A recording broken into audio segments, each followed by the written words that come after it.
Thomas Aldridge built an empire. Elise Aldridge planned to steal it. Peter Aldridge was framed to take the fall. And Maria, the quiet housekeeper, saw it all unfold until the lies turned deadly.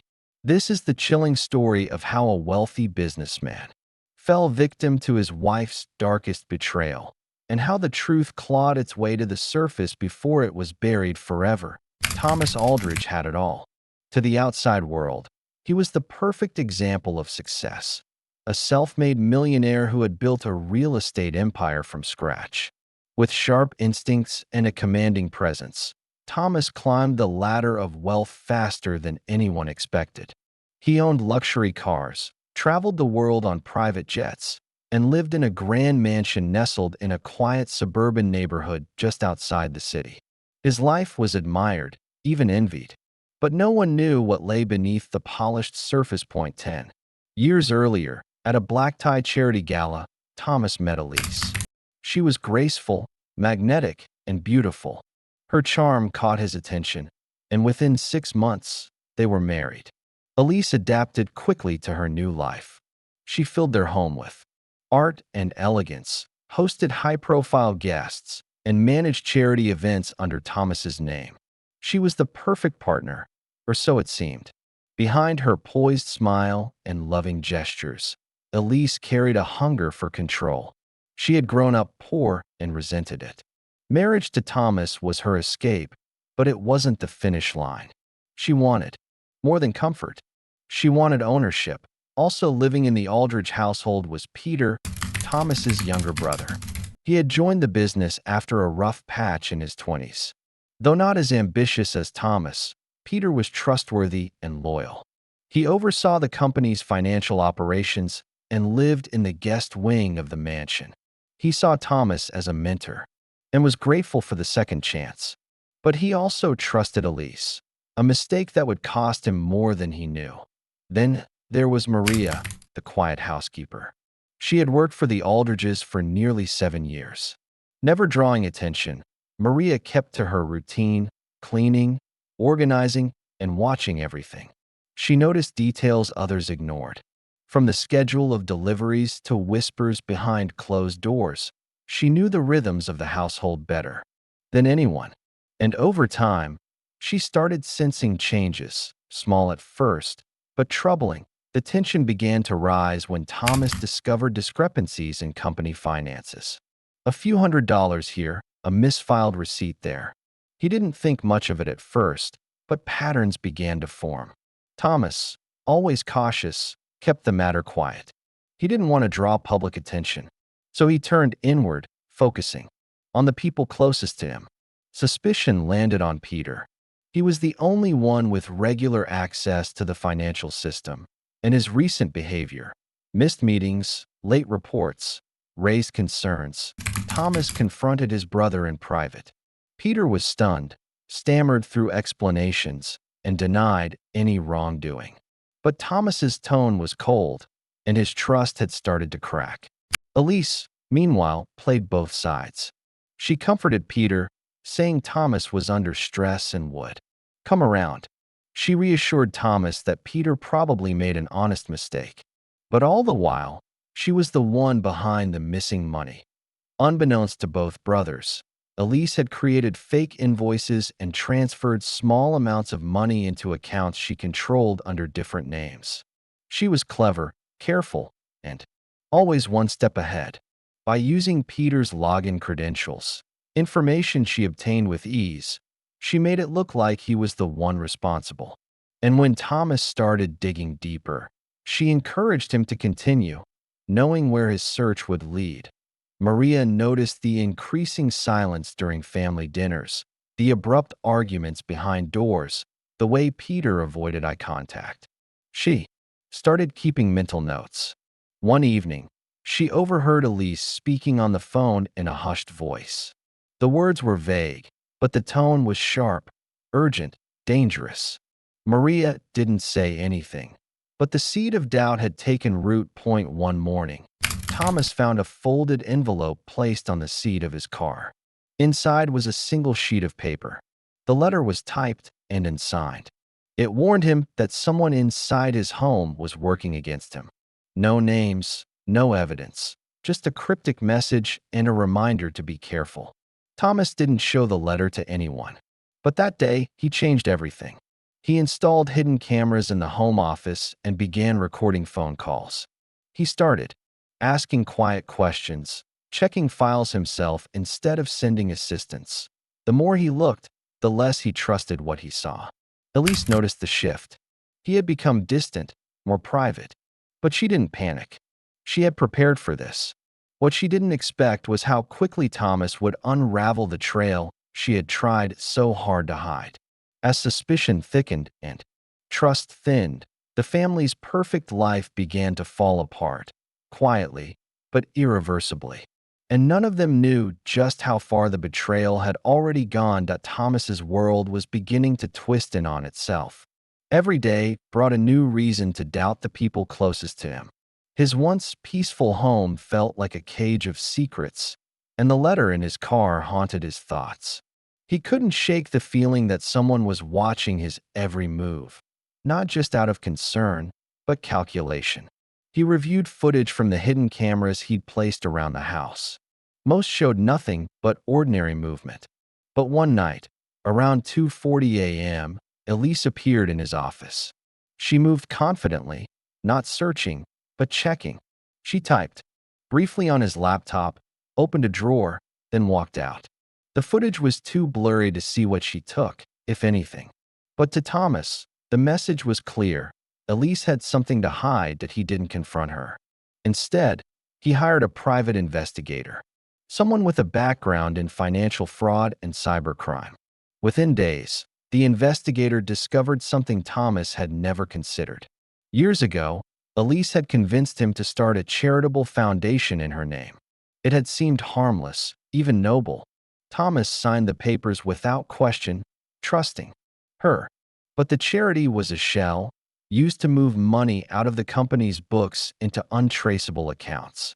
Elise had funneled hundreds of thousands of dollars through it, buying property under aliases, making international transfers, and living a life Thomas didn't know existed. The investigator kept digging and soon found something even more disturbing.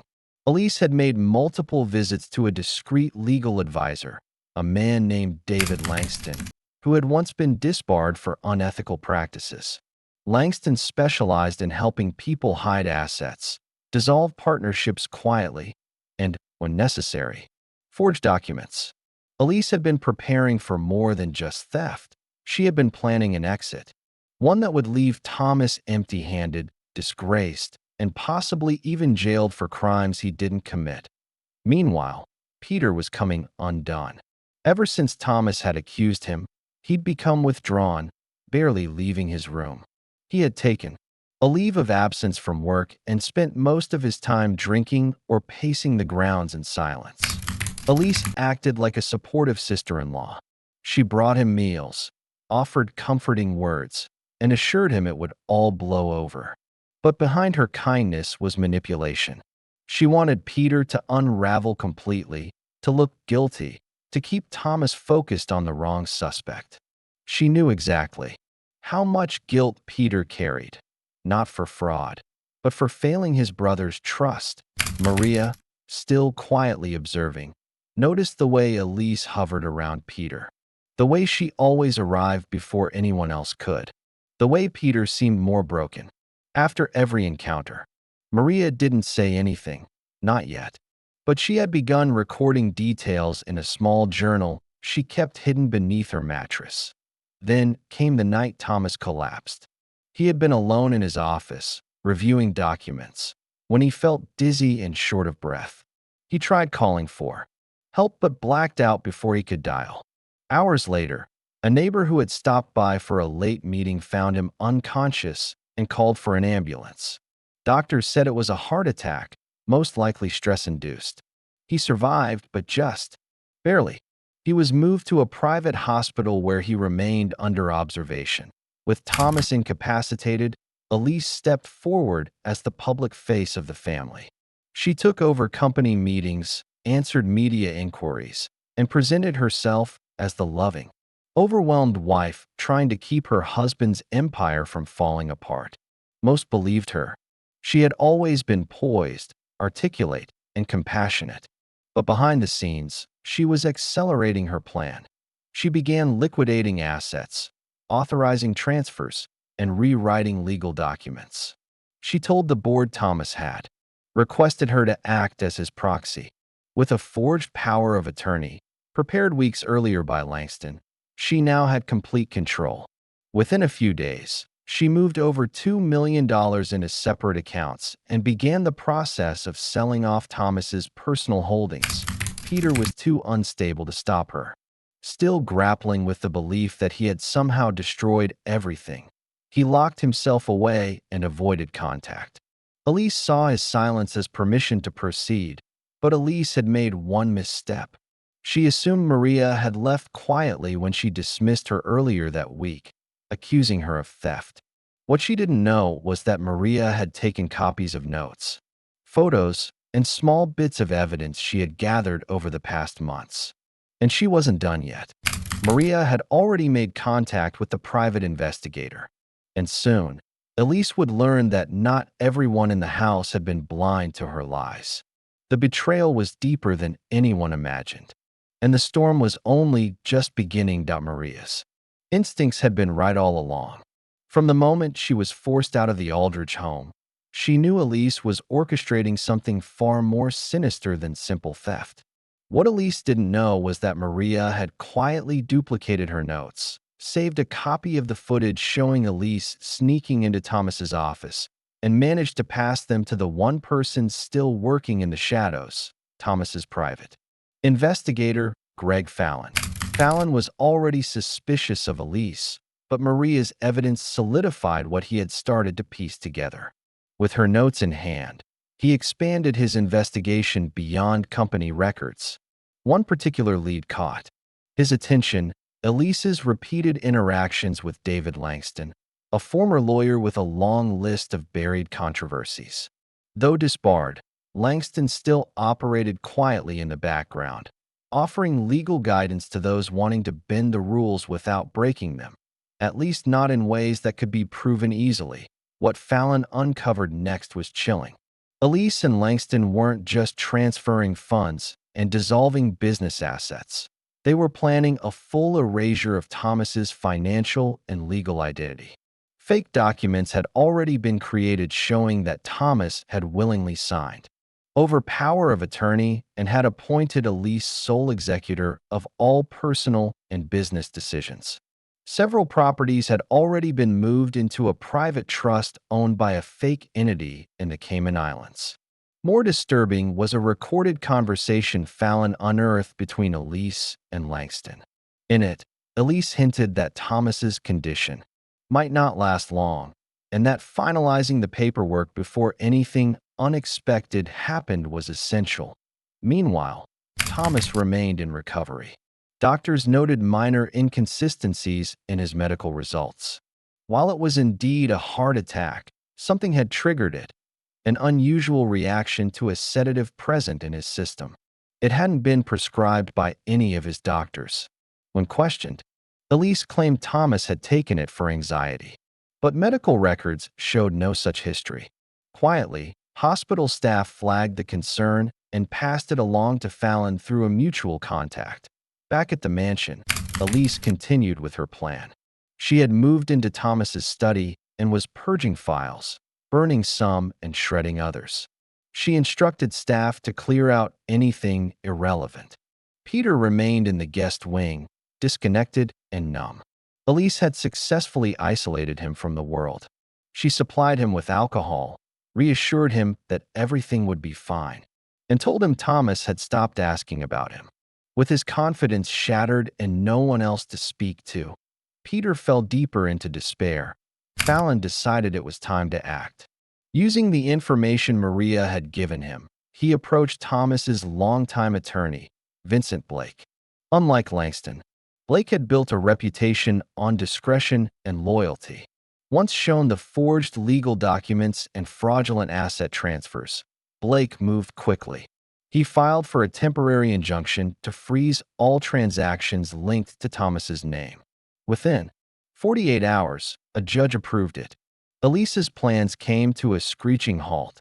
The court's decision prevented any further transfers. It also prompted an audit of Elise's recent activities. Fallon delivered a report to law enforcement, and though the wheels turned slowly, a case was beginning to form. Elise, for the first time, started to panic.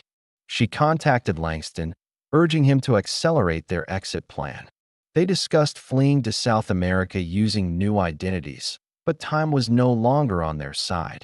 Langston warned her that Thomas's recovery would ruin everything. Elise suggested they may still have one option left, ensuring Thomas never returned home. The implication was clear. Fallon, monitoring her phone calls through discreet surveillance, had enough to escalate the matter. Peter, slowly emerging from the fog Elise had trapped him in, found a folder left outside his door. Inside were copies of financial statements, screenshots of suspicious transactions, and a brief note. "She set you up. They're watching. Speak now, or lose everything." Fallon had left it there, knowing Peter still had a conscience, even if he had lost his way. The documents rattled him. For the first time, he began to see Elise not as a savior during crisis, but as the architect of his downfall. Peter reached out to Blake and offered to give a statement. He revealed how Elise had manipulated his access to the company's accounts, how she used his trust to frame him, and how she fed him misinformation about Thomas's recovery. His testimony would later become a turning point in the investigation. Shortly after, Elise was served with a warrant and arrested while attempting to leave the country. Authorities found thousands in cash, multiple passports, and forged legal documents in her travel bag. Langston vanished the same night, but was apprehended days later at a small airport in Mexico, using an alias. The public soon learned what had happened behind the walls of the Aldridge estate. The perfect wife, the perfect marriage, the perfect life, all a mask. What had started as financial fraud had spiraled into something far darker. A calculated plan to erase a man's life, frame his brother, and inherit a fortune built on betrayal. The truth was finally out, but the damage left in Elise's wake had only just begun to reveal itself. The courtroom buzzed with tension from the moment the trial began. Elise Aldridge, once the elegant face of the Aldridge family, now sat in silence behind the defense table. Gone were the designer outfits, the polished grace, and the mask of charm she wore so effortlessly. In their place stood a woman surrounded by hard evidence, under the scrutiny of a courtroom packed with media, former colleagues, and members of the public drawn in by the scandal. The charges against her were extensive: fraud, embezzlement, conspiracy, and attempted murder. The prosecution built their case methodically. They laid out a timeline showing Elise's financial deception that spanned nearly 6 years. Using forged documents, fake charities, and fraudulent accounts, she had siphoned millions from her husband's empire. Bank statements were shown on large screens, matching entries from the company's internal systems to Elise's shadow accounts. Her scheme had been quiet but effective, designed to slowly bleed Thomas's assets without immediate detection. Peter was called to the stand early in the trial. Once fragile and ashamed, he now stood with a new steadiness. He admitted to his own failures, how he neglected his responsibilities and fell into Elise's web. He recounted how she exploited his vulnerability after Thomas's accusation, how she isolated him and fed him lies, all while using his access to carry out her theft. His voice cracked only once, when he recalled the moment he realized his brother had nearly died because of what she had done. Maria's testimony followed. She sat calmly and answered each question with precision. Her journal, filled with dates, times, and descriptions of events, became one of the strongest pieces of evidence. She described Elise's late-night movements, her phone calls, and the way she dismissed staff who got too close. Her account painted a clear picture of manipulation and cold calculation. The jury listened intently, some visibly shaken by her calm recollection of Elise's cruelty. The most damning evidence came from Greg Fallon, the private investigator. His surveillance recordings included audio of Elise and Langston discussing how long Thomas would remain out of the picture and whether a second dose might be necessary.